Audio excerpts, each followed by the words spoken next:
Hello people, ELAVI Truth TV again. Today I'm going to do part 2 of Narcissistic Mother Gaslighting Our Children. And this is about how the gaslighting goes on in the courts and why the courts actually allow this kind of destructive behaviour to the children.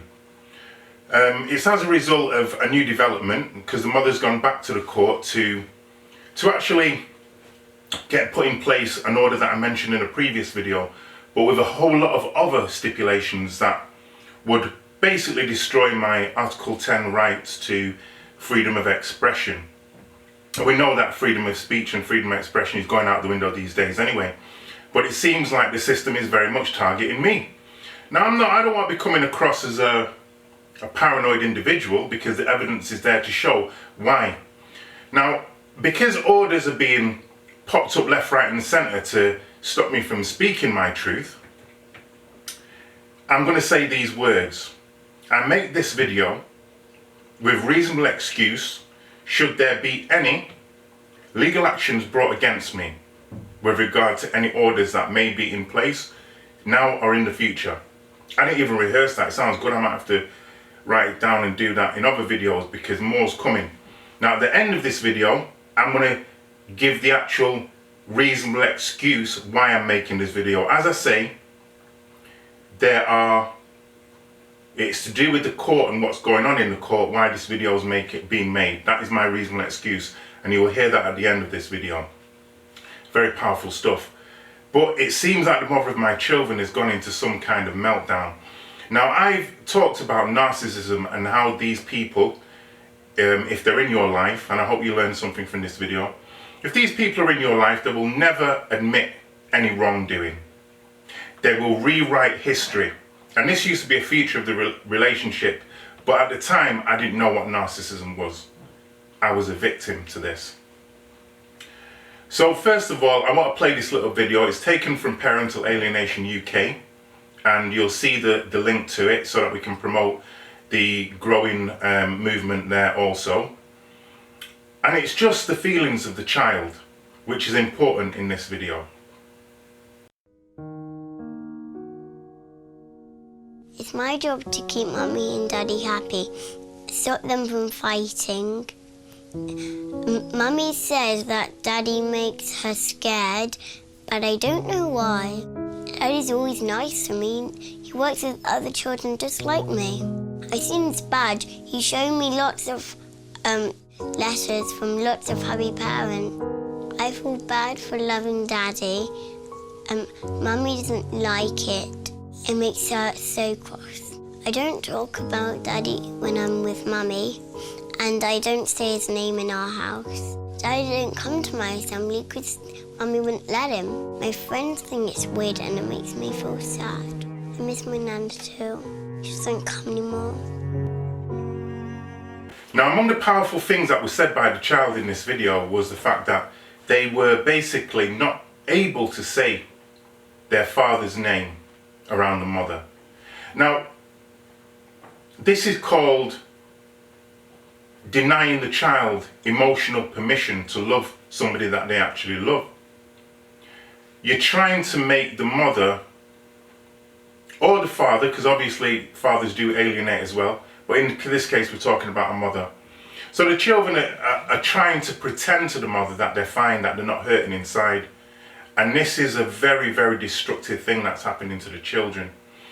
Now, I'm going to come back to the application that the mother is now making to the courts.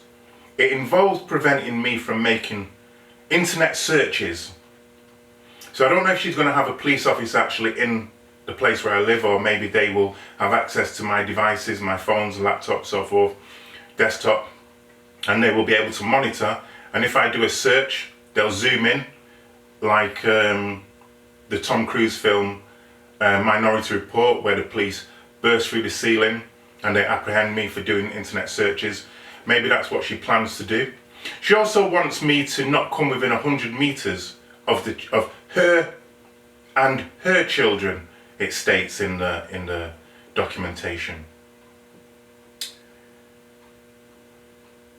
Not to come within 200 yards of her parents' home. Never been there. And it also states that I have been cyber stalking and that I am speaking to her directly by making videos. Now, the mentality of a person also shows a kind of delusion, because I've never sent a video to her to communicate with her. I've only tried to communicate with her through the solicitors to do with family courts, and as I will state in other videos, I've been charged with communicating with her solicitors through the which will be taking place in 2021 in December. I'm looking forward to it. So I've never communicated via video, and the only way that she knows what's going on in my videos is by her coming onto my YouTube channel to look at my videos, which is kind of crazy. You know, if you stay away from my YouTube channel, I don't, you know, go on YouTube channels that I don't want anything to do with. So the advice would be that I'm not giving her directly, because she's not supposed to be seeing this. But obviously, when people are narcissistic and want to control your life, they have a tendency to monitor you and then project what they're doing onto you. Now, I'm going to take you back to this individual. This individual is called Adrian Davis, a fraudulent psychologist who ran a company called Tower Counselling in Blackpool. Now, for a long time, the mother of my children had an affair with this guy, but passed it off that she was going to therapy. Gaslighting. And at the time, it was for about 3 years it happened. Caused so many problems because she used to use this individual. If you watch my other video to do with gaslighting, the part 1 of this video, you'll understand gaslighting from its inception, the film that it was based on and so forth. So there's loads of problem how she used to use this person to basically annihilate my self-belief, and I was believing that she was actually going for therapy. Can you imagine that?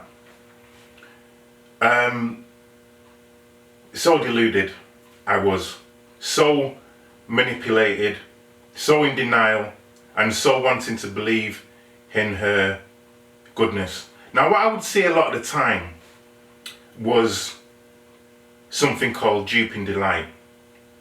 And I want to take you to an individual to show you what duping delight is. Now, this individual called Karen Matthews, she claimed that her daughter, Shannon Matthews, had been kidnapped. Let's take a quick look.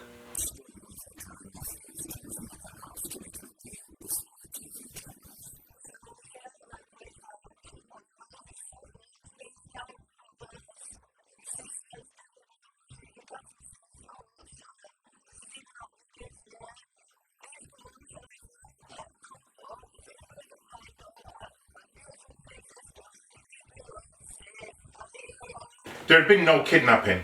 What had actually happened is that she had fabricated this story and had kidnapped the child herself and was keeping the child somewhere while she could manipulate people to believe that she was a victim of this horrendous alleged crime. But I want you to look at this bit of footage and see what they say about her.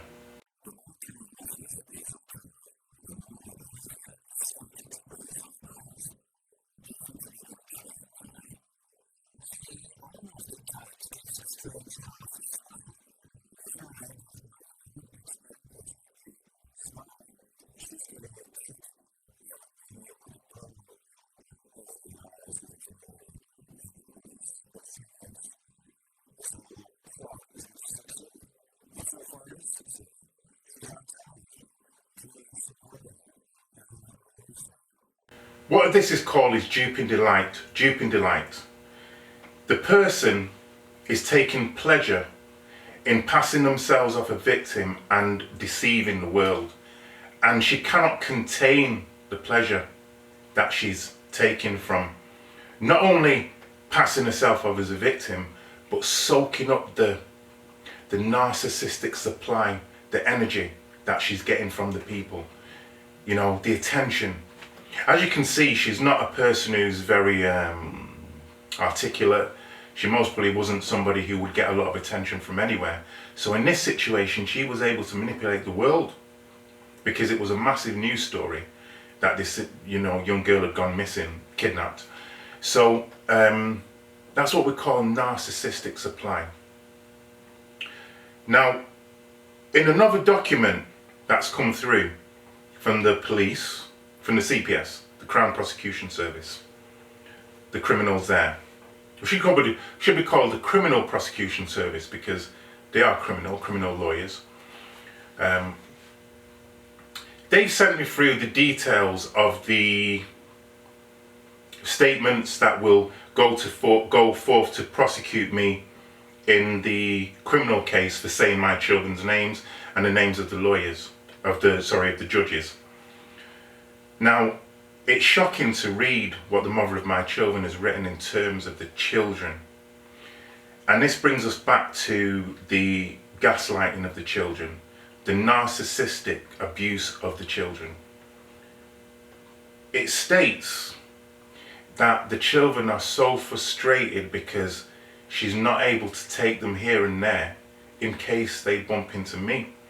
Now, we must remember that when she's painting this to the police, she's painting a life of having to run, almost as if she is in witness protection or something from a violent person who has done damage to people and is on the run. I don't know where he is, but could turn up at any time. It speaks of her getting alarm systems in the house, CCTV systems in the house, picking up the children from school and dropping them off, not being able to go certain places like into town. And she's putting this off as me being the problem. Now, I know exactly where my children are, and have never ever tried to abduct my children or go on. I'm going to tell you one thing I did do. I put posters around, and this is another thing that she's claiming to be abuse. Now, I did put posters on the house one time. I was charged for it, and it was at a time when I wanted my children to know about my channel because of the lies, such as the lies about raping and stuff like this. I wanted the children to know the truth, so I put them close to the school, and I put them close to the house, on the house. The mother then lied and said that I'd broken windows and so forth. It was all proved to be just a pack of lies. But now if you read this statement in connection with the children, remember what I showed at the beginning of what the child said. The pain that the child was in and not being able to actually articulate that to the mother. Because they are in this kind of syndrome where they're trying to make the mother feel okay, and at the same time they're trying to hide their own pain. So it states that the children are frustrated that they can't go here and there. But here's the thing. What the narcissistic mother, who cannot look at her children as anything less than an extension of her own being, what she's actually witnessing as frustration is pain and anguish. Because the children are being stunted in their own emotional development. They're being held back from living the life they would like to lead. And at the same time as doing that, they are being gaslighted, indoctrinated, brainwashed into believing that their father is somehow some kind of threat out there. Now, I had a wonderful relationship with my children, a beautiful relationship with my children. And I don't know how much of this damage has been done to my children. And that's why I continually wanted to speak to the courts. Now, with regard to this area where she doesn't want me to come into 100 meters of her and the children, she already has that stipulation around their house, but now she wants it in any area. So she wants this barrier created around her wherever she goes with the children that I'm not supposed to break. Can you understand the logistics of that? Will she be walking around, and will the CCTV cameras in Preston be notified so that they can record her every movement and then say, oh, Mr. Dowie has been spotted in a location going about his normal business and he seems to be coming within 100 meters of this person. Will I then be arrested? How do they expect to police this? Because this is the thinkings of a deranged person. Now, I'm not trying to cast any aspersions on anybody who might have mental illness, because mental illness is a legitimate concern. But this kind of personality disorder that this person has is worrying in terms of the development of the children. Why does it happen? when I've spoken to the courts. I actually went to the courts the last time the mother tried this, and I said to the courts, give the children the right to participation and right to their voice. And I must again lift up the book and show you that within this legal book done by Alistair MacDonald QC, it states, because it is the rights of the children, it states that all children should have a say and participate in anything that affects them. Now, if this order was to go in place, should the courts not understand how much this would affect the children? Having to be policed, having to be controlled, having to be indoctrinated with this fear that their father is some kind of threat and could turn up at any moment. And what threat do I pose to the children? Have I ever harmed the children? Well, here's the even more worrying thing. In the police documents, she has actually insinuated that I've abused the children now. Problematic, because it's 6 years too late. You should have said it a long time ago. It's a very destructive thing that she's doing again. But my question to end this is, why would the courts not take action? Why are they not interested in the thoughts and feelings of the children, which is supposed to be paramount? Corruption. Their agenda is to silence me.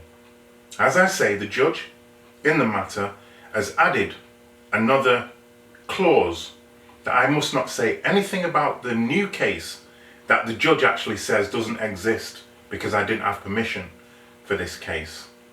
A lie to protect her corruption.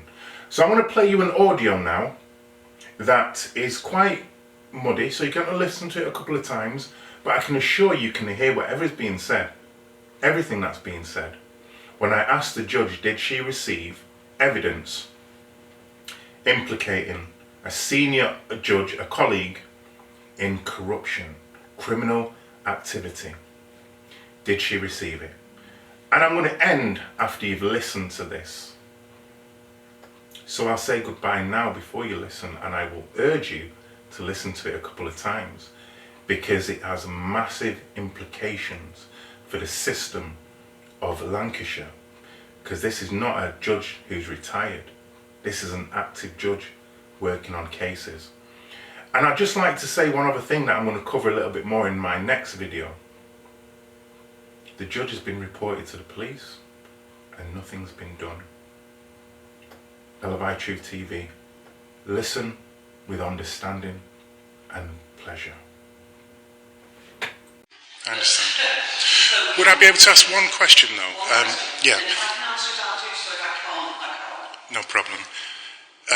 You were in receipt of the served evidence implicating a senior judge in corrupt activities. That I don't know what you're referring to, but if you're referring to the recordings that you sent in by way of evidence before the last hearing, I made it clear at the last hearing that I had not read that or seen it. You'd not seen that?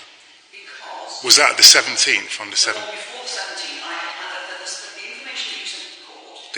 There was not... I did not look at it because I didn't want it to in any way cloud the clarity of my coming to this case afresh. There was no order, there was no direction for the service of evidence in respect to anything at that stage. I was dealing first and foremost with an application, permission to bring an application, and I did not consider it myself appropriate that I embroil myself in a history which I am not involved in. And so for clarity, I actually did say this on the previous occasion, that I did not look at that. I referred it to the court service limited, and I don't know who else, but I did not, because I wished to clarify. Can I ask what hearing was that? Because I've never... 17. You sent it before the 17th. Oh right, so on the 17th you stated that you had not seen that evidence. Yes. But other people within the system had actually seen that... I don't know. I said I hadn't. And obviously it came in, okay. It would have been viewed, because we just worked. It's always viewed by somebody. But I was trying to say sides to this case, and I did not want to be in any way